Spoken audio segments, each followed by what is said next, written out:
ആശ്വാസകരമായ പ്രഖ്യാപനങ്ങൾ വി.ഡി. സതീശൻ സർക്കാരിന്റെ ബജറ്റിൽ ഉണ്ടാകുമോ എന്നാണ് കർഷകർ ഉറ്റുനോക്കുന്നത്.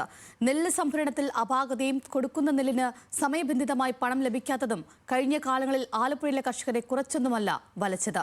പൂർത്തിയാകാത്ത കുട്ടനാടൻ പാക്കേജിന് ഇത്തവണത്തെ ബജറ്റിൽ എന്തായിരിക്കും നീക്കിയിരിപ്പ്? യു.ഡി.എഫ് സർക്കാരിന്റെ ആദ്യ ബജറ്റിൽ തന്നെ റബ്ബറിന്റെ താങ്ങുവില 250 പ്രഖ്യാപിക്കുമെന്ന പ്രതീക്ഷയിലാണ് റബ്ബർ കർഷകർ. ഇതുകൂടാതെ ചെറുകിട കർഷകരെ സഹായിക്കാനായി പ്രത്യേക ഇടപെടലുകളും ബജറ്റിൽ കർഷകർ പ്രതീക്ഷിക്കുന്നു.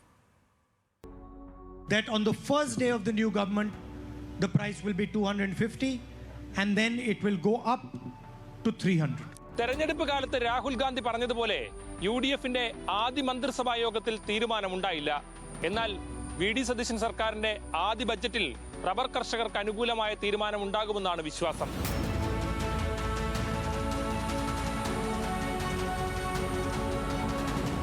ആദ്യം 250ഉം പിന്നീട് 300ഉം റബ്ബറിന് താങ്ങുവില നൽകുമെന്നാണ് യു.ഡി.എഫ് പ്രഖ്യാപനം. കഴിഞ്ഞ വർഷം എൽ.ഡി.എഫ് സർക്കാർ താങ്ങുവില 180ൽ നിന്നും 200ആക്കി ഉയർത്തിയിരുന്നു. റബ്ബർ വില 200ൽ കൂടുതലായതിനാൽ താങ്ങുവിലയുടെ ആനുകൂല്യം ലഭിക്കാറില്ലെന്നായിരുന്നു കർഷകരുടെ പരാതി. താങ്ങുവില വീണ്ടും വർദ്ധിപ്പിക്കണമെന്ന ആവശ്യം ഉന്നയിച്ചെങ്കിലും നടന്നില്ല. നിലവിൽ 250 രൂപയ്ക്ക് മുകളിൽ വിലയുള്ള സാഹചര്യത്തിൽ താങ്ങുവില 300 രൂപയായി പ്രഖ്യാപിക്കണമെന്നാണ് കർഷകരുടെ ആവശ്യം. ഇപ്പോൾ 265 രൂപയാണ് വിലയുള്ളത്. ഒരു സാധാരണ കർഷകനെ സംബന്ധിച്ച് താൽക്കാലികമായിട്ട് ഒരു ആശ്വാസം എന്ന് മാത്രമേ കൊണ്ട് പറയാൻ പറ്റൂ. ഒരു 300എങ്കിലും കിട്ടിയെങ്കിൽ മാത്രമേ ഒരു കർഷകൻ്റെ ഒരു ലാഭകരം ഇതുകൊണ്ട് ജീവിക്കാവുന്നൊരു അവസ്ഥയിലോട്ട് ഇതെത്താൻ സാധിക്കുകയുള്ളൂ. വിലക്കയറ്റവും ഉൽപാദന ചെലവ് കൂടിയതും ചെറുകിട റബ്ബർ കർഷകരെ വലിയ പ്രതിസന്ധിയിലാക്കിയിട്ടുണ്ട്. ഇത് പരിഹരിക്കാൻ താങ്ങുവില വർദ്ധിപ്പിക്കുന്നതിനോടൊപ്പം ഉൽപാദന ചെലവ് കുറയ്ക്കാൻ ആവശ്യമായ സഹായം കൂടി സർക്കാരിൽ നിന്നുണ്ടാകണമെന്നും കർഷകർ പറയുന്നു. ഉൽപാദനത്തിൽ വലിയ തോതിൽ കുറവുണ്ടാകുന്നു, എന്നാൽ ഉൽപാദന ചെലവിന് വലിയ തോതിലുള്ള വർധനവും വരുന്നു. അപ്പോൾ ഇത്തരം പ്രതിസന്ധികൾക്കൊക്കെ ഒരു പരിഹാരം ഉണ്ടായില്ല എങ്കിൽ റബ്ബറിന് വില വരുന്നു എന്ന് പറയാമെന്നുള്ളതല്ലാതെ റബ്ബർ മേഖലയ്ക്കോ റബ്ബർ മേഖലയിലെ കർഷകർക്കോ കാര്യമായ പ്രയോജനം ലഭിക്കാത്ത സാഹചര്യമാണ് വരാൻ പോകുന്നത്.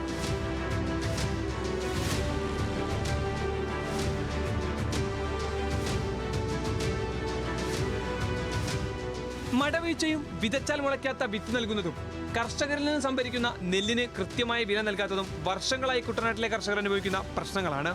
ഇത്തവണത്തെ ബഡ്ജറ്റിലെങ്കിലും കുട്ടനാട്ടിലെ കർഷകരെ സംരക്ഷിക്കുന്ന നടപടി ഉണ്ടാകുമെന്നാണ് പ്രതീക്ഷ.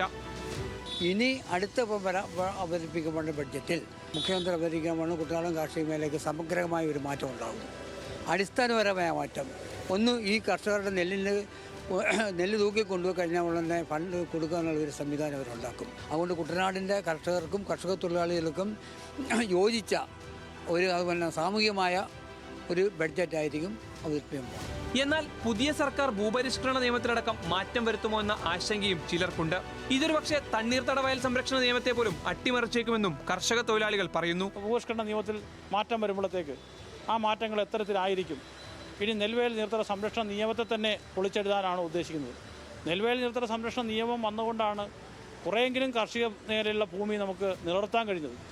പക്ഷേ ആ നിയമത്തിൽ മാറ്റം വരുത്തുക, ഉടനെ മാറ്റം വരുത്തുക, വേണ്ടത്ര ചർച്ച കൂടാതെ നടപ്പാക്കിയാൽ സ്വാഭാവികമായിട്ട് ഇപ്പോൾ നിലനിൽക്കുന്ന തണ്ണീർത്തടങ്ങളോ നെൽവയലുകളോ ഒന്നുമില്ലാത്ത സ്ഥിതിയിലേക്ക് കേരളം മാറും, കുട്ടനാട് മാറും. കർഷകരിൽ നിന്നും സംഭരിക്കുന്ന 1 കിലോ നെല്ലിന് നിലവിൽ 30 രൂപയാണ് നിശ്ചയിച്ചിരിക്കുന്നത്. ഇത് 35 രൂപയെങ്കിലുമാക്കി ഉയർത്തണമെന്ന് കർഷകർക്കിടയിൽ ആവശ്യമുണ്ട്. കഴിഞ്ഞ സർക്കാരുകളുടെ കാലത്ത് പൂർത്തിയാക്കാത്ത കുട്ടനാട് പാക്കേജിന് ഈ സർക്കാർ ജീവശ്വാസം നൽകുമെന്നാണ് പ്രതീക്ഷ.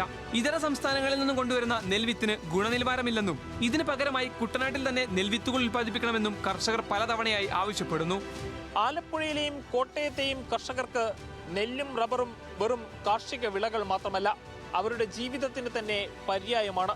അങ്ങനെയുള്ള കർഷകർക്ക് മുൻപിൽ ഓരോ ബജറ്റ് കാലത്തും നമ്മുടെ ഭരണാധികാരികൾ നിരവധിയായ പ്രലോഭനങ്ങൾ ഇതിനു മുൻപും വെച്ചിട്ടുണ്ട്. കുട്ടനാട് പാക്കേജ്, റബ്ബറിന്റെ താങ്ങുവില ഉയർത്തൽ.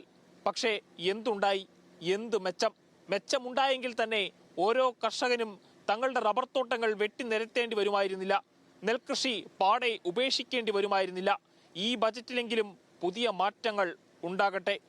കോട്ടയം ബ്യൂറോയ്ക്കും അജിത് ബാബുവിനുമൊപ്പം അമൽ സുരേന്ദ്രൻ, ആലപ്പുഴ, ന്യൂസ് മലയാളം.